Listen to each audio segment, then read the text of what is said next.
Something in the attic. Gina had always been afraid of the attic. It was a place where old memories and forgotten items were stored away, but to her, it was a place of terror. She could never shake the feeling that something was up there, watching her. One evening, Gina's parents went out for the night, leaving her home alone. As she sat in the living room, watching TV, she heard a scratching sound coming from above her head. She froze, her heart pounding in her chest. It sounded like something was moving in the attic. Gina knew she had to investigate. She grabbed a flashlight and slowly climbed the stairs to the attic. The door creaked open, and Gina shone the flashlight around the room. It was filled with boxes, old furniture, and cobwebs. But as she scanned the room, something caught her eye. In the corner of the attic, there was a dark, shapeless mass. It was writhing and pulsing, like something alive. Gina's heart raced as she approached it, shining her flashlight on the mass. Suddenly it began to move towards her, slithering across the floor like a snake. Gina tried to run, but she tripped over the box and fell on the ground. The mass was getting closer, and Gina could see that it was made up of countless spiders, all crawling together in a mass. She screamed as the spiders began to crawl over her, biting and stinging her skin. Gina tried to fight them off, but there were too many. She felt her body going numb as the venom spread through her veins. As Gina lay on the floor, paralyzed, she could see the mass of spiders moving towards her face. And then, everything went dark. The mirror. Ginny had always been a vain girl. She spent hours each day applying makeup, fixing her hair, and admiring herself in the mirror. Her friends teased her about it, but Ginny didn't care. She loved the way she looked, and she loved the attention it brought her. But one day, Ginny found a strange mirror at a yard sale. It was old and tarnished, with an ornate gold frame that had seen better days. Despite its condition, Ginny was drawn to it. She bought it and brought it home. As she hung the mirror in the bedroom, Ginny felt a strange sensation. It was as if the mirror was watching her, studying her every move. But she brushed it off and went about her day. That night, as Ginny was getting ready for bed, she caught a glimpse of something in the mirror. It was a figure standing behind her. She spun around, but there was no one there. Ginny tried to ignore the strange occurrence, but it kept happening. Every time she looked in the mirror, she saw a figure behind her, and every night she felt like someone was watching her as she slept. One night, Ginny couldn't take it anymore. She smashed the mirror, hoping to be rid of the strange presence that had been haunting her. But as the glass shattered, she saw something that made her blood run cold. The figure in the mirror was real. It was a ghost, with empty eyes and a twisted grin. And as the mirror shattered, the ghost was freed, able to haunt Ginny forever. From that night on, Ginny was never alone. The ghost was always there, watching her every move, waiting to strike. Ginny's vanity had brought her a fate worse than death, trapped forever in the presence of a ghostly figure from the mirror. The haunted trail. There was a trail deep in the woods that everyone avoided. It was said that the trail was cursed, haunted by the spirits of those who had died on it. But Mark and his friends didn't believe in ghosts. They were thrill seekers, always looking for the next adventure. One night they decided to take the haunted trail.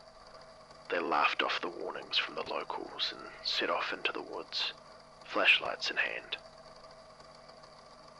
As they made their way down the trail, they heard strange noises coming from the trees.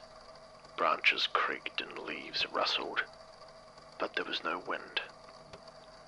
The air grew colder, and they could see their breaths in the dim light. Suddenly, Mark's friend, Eric, stopped in his tracks. He was staring into the woods, his eyes wide with fear. Mark shone his flashlight in the direction of Eric's gaze, and he saw it. A figure was standing just beyond the trees, watching them. It was pale and gaunt, with sunken eyes and a twisted grin. Mark felt a shiver run down his spine. They tried to run, but the figure was always one step ahead of them. It seemed to be playing with them, leading them further down the trail. As they ran, the figure appeared again, this time right in front of them. They tried to turn back, but they were trapped. The figure had led them to the edge of a cliff. There was no way out. Mark and his friends huddled together, fear gripping them. The figure moved closer, its twisted smile growing wider, and then it disappeared into the woods. Mark and his friends never spoke of their haunted trail ever again. They had seen something that night, something that would haunt them forever. The curse of the haunted trail had claimed its latest victims. There was nothing they could do to escape its grasp. The doll maker's workshop. Maggie had always been fascinated by the old house at the end of her street. It was said to be haunted, and people whispered about strange noises coming from inside. But Maggie wasn't afraid. She was a curious child, and she'd always been drawn to the mysterious. One day, Maggie decided to explore the house. She made her way through the overgrown garden and pushed open the creaky front door. The interior was dark and musty, with cobwebs covering the furniture. As she made her way through the house, she heard a strange sound coming from the attic.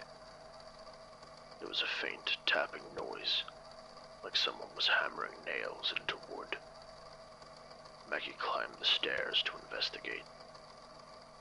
The attic was filled with old furniture and boxes, but in the corner she saw something that made her heart skip a beat. It was a workshop, filled with tools and materials for making dolls. Maggie couldn't resist exploring the workshop. She picked up one of the dolls, examining its intricate details. It was beautiful, with lifelike features and delicate clothing. But as she turned to leave, Maggie heard a noise behind her. She spun around, and her heart froze in her chest. The dolls were moving on their own, their eyes following her every move.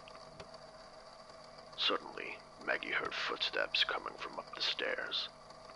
She tried to run, but the dolls had surrounded her, their arms outstretched. She was trapped.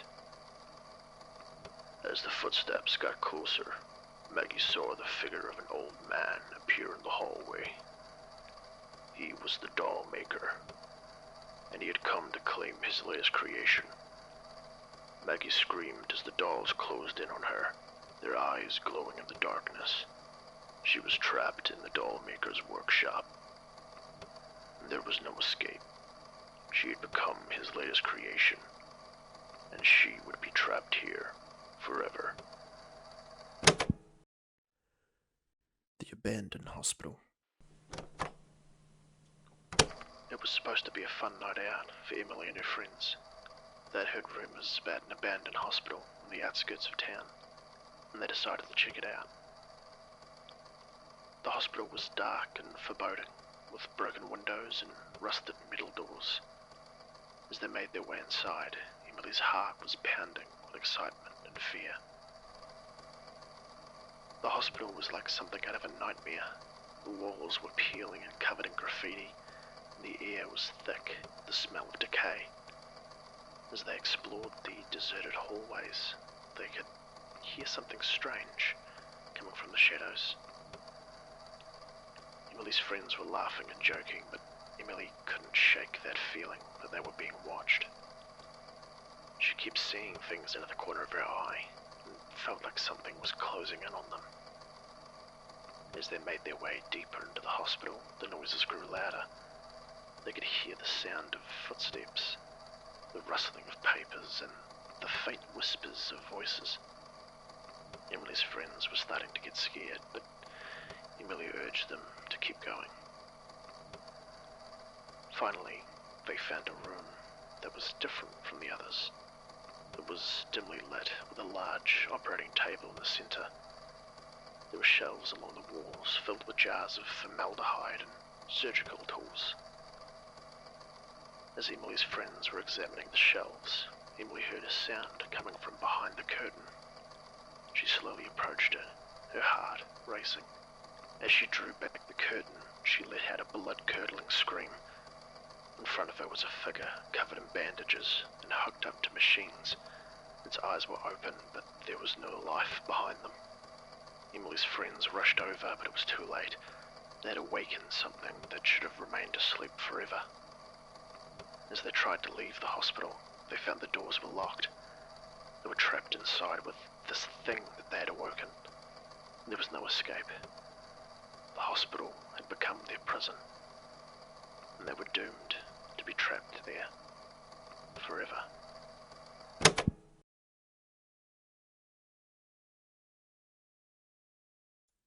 Hey, thanks so much for making it to the end slate and watching the video. This is a new kind of format that I'm trying with ChatGPT and AI being so popular. I thought, why not delve into a little bit of extra content with some horror thriller stuff that I've dabbled in a little bit. If you did like it, leave a like, let me know if there's anything else that you think I might be able to improve on or do anything differently. Otherwise, yeah, hopefully the next video won't be so long of a wait. Thanks.